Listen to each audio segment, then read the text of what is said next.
Son Excellence, Monsieur Leslie Voltaire, président du CPT, Excellence, Monsieur le Premier ministre, Mesdames et Messieurs les membres du gouvernement, Monsieur le commandant-chef des forces armées d'Haïti, Monsieur le commandant-chef des forces de police, Monsieur le commandant-chef des forces de la mission multinationale de soutien à la sécurité, distingués représentants de la société civile, Mesdames, Messieurs les membres de la presse parlée, écrite et en ligne, honorables invités en vos rangs, grades et titres. Dans ce contexte de menaces de sécurité de niveau de défense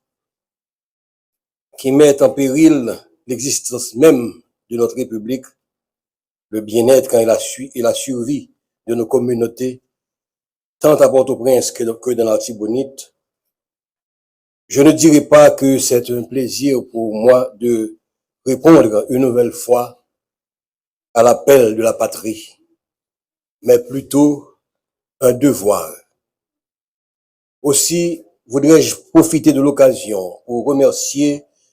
le Conseil présidentiel de transition et le Premier ministre pour la confiance qu'ils ont placée en moi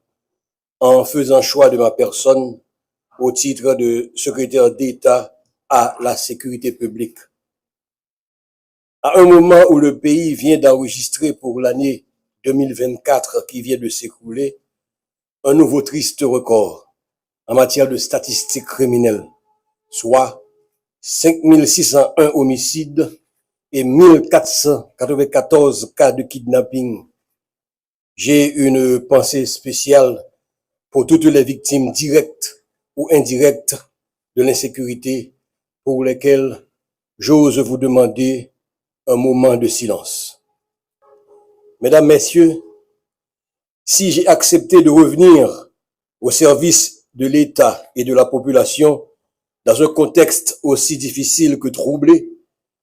ce n'est pas parce que je crois que je peux faire des miracles, ni que je sois porteur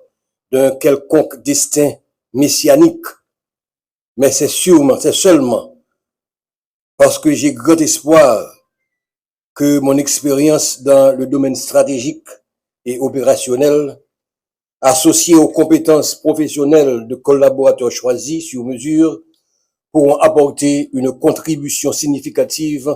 dans ce grand chantier de la reconstruction de la gouvernance sécuritaire du pays. Évidemment,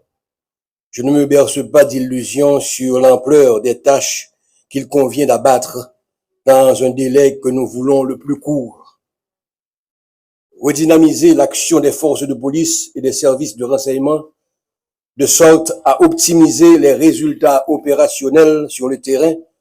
en ce qui concerne notamment la lutte contre l'insécurité. Coordonner l'action des principaux organismes publics coproducteurs de la sécurité de manière à générer un effet de complémentarité contrôlée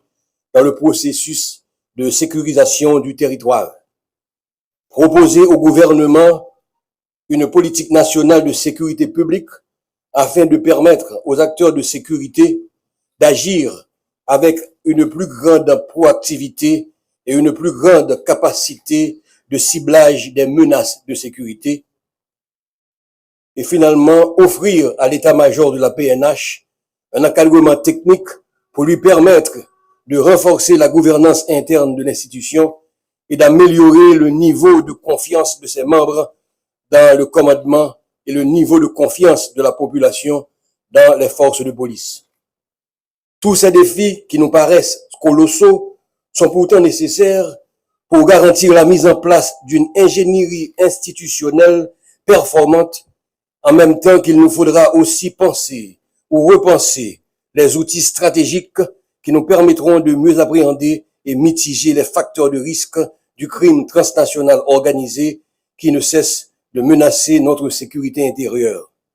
Je pense naturellement aux menaces de sécurité que représente le trafic des armes et de munitions impliquant les frontières haïtiano-dominicaines et les ports de la Floride, le trafic de drogue qui ne cesse de transformer notre territoire en un pays transit pour les cartels colombiens, la cybercriminalité qui attire sur notre sol même des acteurs criminels en provenance de l'Europe du Sud, le terrorisme dont les pratiques de violence prédatrices trouvent déjà un écho favorable chez certains groupes armés à Port-au-Prince et à Petite-Rivière de la Tibonite. Mesdames, Messieurs, s'il faut que je le rappelle, la fonction de la sécurité publique ne se limite pas seulement à concevoir, planifier, coordonner et mettre en œuvre des parades d'action institutionnelles se limitant exclusivement au domaine de la lutte contre la criminalité ou de la délinquance. Cette fonction s'étend aussi à tous les faits ou phénomènes non criminels susceptibles de porter atteinte à l'intégrité physique du citoyen ou d'une communauté, telle l'insécurité des transports, les risques des catastrophes environnementales, les menaces urbaines et les dangers représentés pour les membres d'une communauté par les travaux ou les ouvrages publics. Autant vous dire, mesdames et messieurs, puisque la meilleure sécurité a toujours été celle qui implique la participation active des membres de la population dans la détermination des objectifs de sécurité, nous ambitionnons de construire des partenariats stratégiques avec les acteurs locaux des municipalités et des quartiers exposés ou menacés par les groupes armés ou les violences communautaires.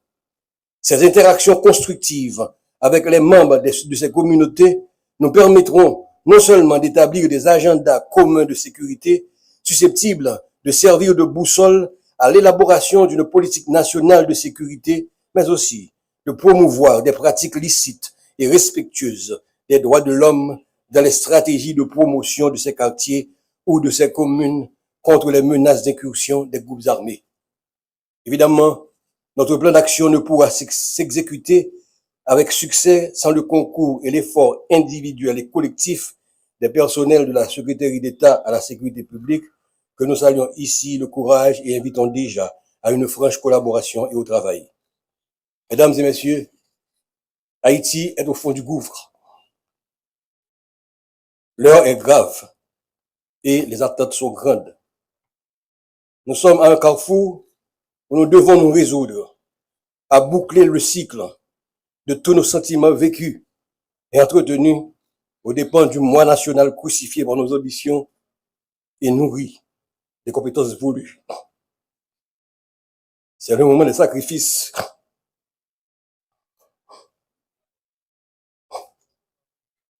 C'est le moment de la création. C'est le moment de la transcendance. À ce prix seulement, nous réussirons à sortir notre pays du gouffre et à le replacer dans le concert des nations. Le temps n'est donc plus à la rhétorique, ni aux jérémiades de circonstances, mais plutôt aux actes concrets qui permettront aux Haïtiens de l'intérieur de vaquer librement en toute sécurité à leurs occupations et à ceux de l'extérieur de revenir en toute quiétude en terre natale. Il nous faudra le faire pour Haïti.